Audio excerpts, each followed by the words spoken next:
Hola, soy María Jesús Rueda, psicóloga de Betiraco, y en este vídeo voy a haceros una serie de propuestas de primeros auxilios ante una situación de duelo o de pérdida de alguien, de un ser querido.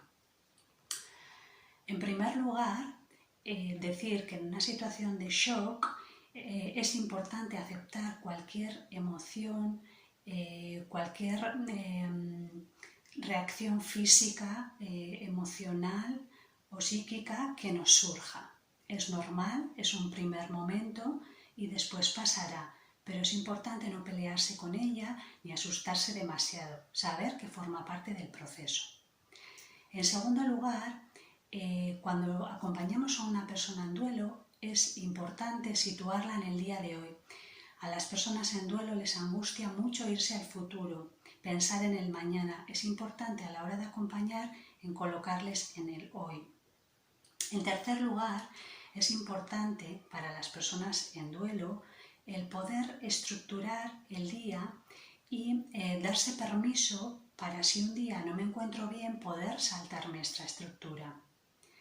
En cuarto lugar, es importante cuidar la actividad física, dar paseos por la naturaleza o aquel deporte que a nosotros nos vaya bien. También es importante cuidar nuestra alimentación y el descanso y el sueño.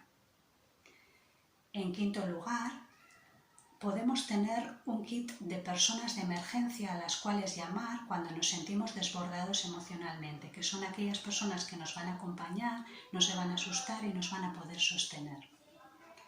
En sexto lugar, podemos pasar a veces unos días en casa de un familiar y esto está bien. A veces pueden ser días, a veces pueden ser meses. Esto es un proceso adaptativo y la persona va a necesitar a veces un tiempo para volver al lugar y retomar aquellos objetos relacionados con la persona fallecida.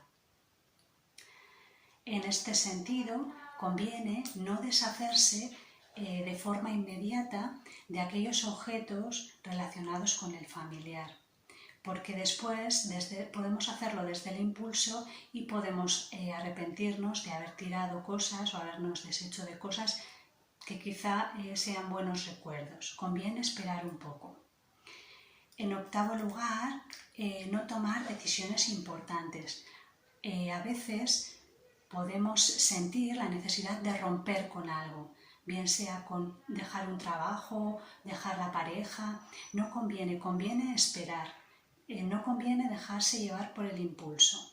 Conviene esperar, dejar reposar un tiempo, 1 año, 2 años y después meditar y tomar decisiones. En noveno lugar, con personas menores, cuando convivimos con personas menores de edad, conviene no desbordarse emocionalmente con ellas. Las personas menores pueden tomar posiciones a veces de salvar al otro, olvidándose de sí mismos. Y les va a causar mucha angustia ver a personas que son significativas para ellas como no pueden sostenerse. Conviene poder dejar soltar la emoción, pero siempre que sea algo sostenido y controlado, no una situación que ni nosotros mismos podamos controlar. Y en décimo lugar y por último, la gente nos va a dar muchos consejos, pero cada uno tiene que observar qué es lo que le hace bien y no dejarnos llevar por los otros. Espero que estos consejos os sean de ayuda.